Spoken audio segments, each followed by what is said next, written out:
Now, I know no one asked, but I'm totally the perfect guy to review this movie. I know nothing about either franchise prior to watching this movie, or know that much about anime in general, but I'm unbiased about who will win the death tournament in the end, so that totally makes me the right guy. Anyways, according to something I read somewhere, this movie marks both huge milestones for both franchises, with Lupin the Third now being 50 years old and Cat's Eye now 40. So with two franchises very similar in themes and characters, but different in tones and ideas, I think, again, I'm not an expert on either franchise, a crossover makes sense to me. When, both worlds could easily coexist with one another. And by this movie's logic, I would believe it, and have no knowledge of either franchise's past, so it didn't get in the way from me watching this movie as its own thing. But I can probably safely assume this isn't either franchise's, finest hour. Not to say this movie is bad, but both franchises have been around for decades, so I'll make a safe bet. So, what is Lupin the Third and Cat's Eye?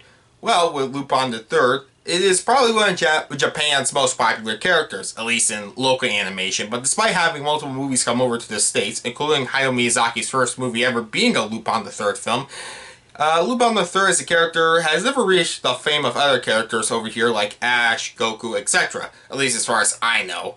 But why he is such a popular character, I'll get more into detail on the premise, but as for Cat's Eye, when I asked friends who were more vast with knowledge about anime and they didn't know of them, I can say at least one of these franchises is probably going to get more spotlight thanks to the other.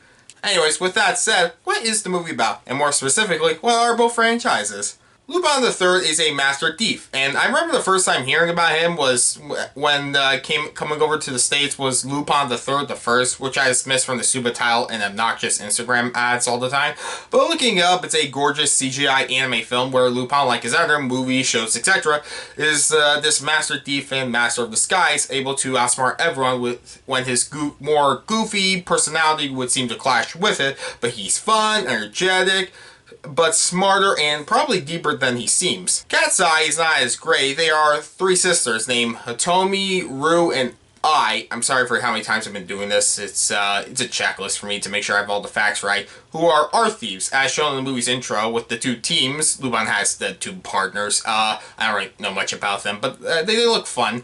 Have different styles of thievery, as Lupin is a lot more unsubtle, at least in this movie's opening, where he steals a famous painting, but it's just one in a collection of paintings from the same painter, as Cat's Eye goes into this heavily guarded building to sneak in and be a little more subtle, I guess, as they steal the other painting in the collection and get away with it at first. Turns out, after a mysterious art collector, whose name I honestly couldn't remember for this review, and even though I could probably look up what his name was, I don't care enough, tells them that the paintings in the series of three called Girls and the Flowers, which were their dad's paintings, which is why there are thieves, I think, are told that Lupin is the enemy, and as both teams of thieves race to get the final painting, when something worse is yet to come, they might have to team up together or something, how crossovers always work. Now that I probably pissed people off by not understanding either franchise well enough, I can tell which logo belongs to which. Does that count?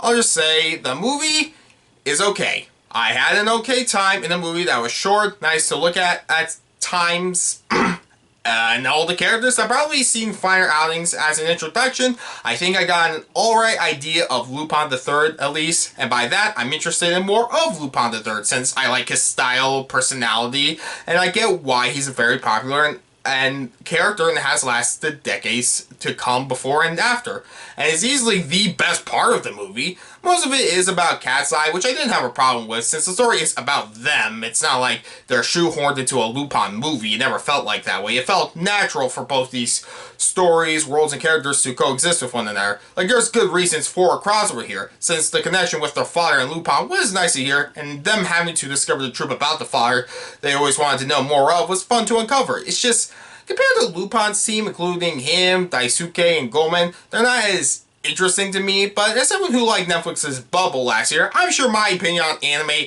isn't great. But what the movie really succeeds at is being fast-paced, fun, and great action. It's an enjoyable time, just has many shortcomings in the process. I mean, the animation is fine. The art style, while pretty at times, looks very ugly at other times too. as compared to Lupin the Third, the first, where it's all done in 3D animation, which came out at the same time as Studio Ghibli's first 3D animated film, which looked ugly, and this one looked like what anime could evolve to in Japan, at least as far as I know. Here, the 3D models are drawn over, where it's not like Into the Spider-Verse, it's more so pretty obvious and distracting, especially when you can tell at times they don't blend into the environment. Like one scene where they're in a dungeon full of skulls, and it looks like they're in Doom from the 90s. While some characters I enjoy more than others, the detectives from both franchises, Zenigata and Yusumi, who are from, the separate franchises, are together now for the first time, or, they also come together for the film, and, okay, easily every time it cuts back to them, it grinds the film to a halt for information that, while kind of important, it feels like I could have been fine without. And while the latter kind of has an arc wanting to prove himself, he is so annoying and whiny. He's basically one of those anime characters I always feel like I've seen stereotyped about, like he's that trope you need to have for the anime character in an anime, that being, I guess, dumb and horny. And when I said the Cat's Eye characters weren't as interesting, I'll just say, well, I get the ideas of what each member of Lupin's team brought to the table on their own, and I say that in air quotes because, again, I'm no expert. This team, however, felt like the roles could be interchangeable, and I wouldn't be able to tell who was who if they were all, let's say, looked the exact same. I wouldn't be like, if it weren't for, like, the different colors, I don't know what each one would be different from the other.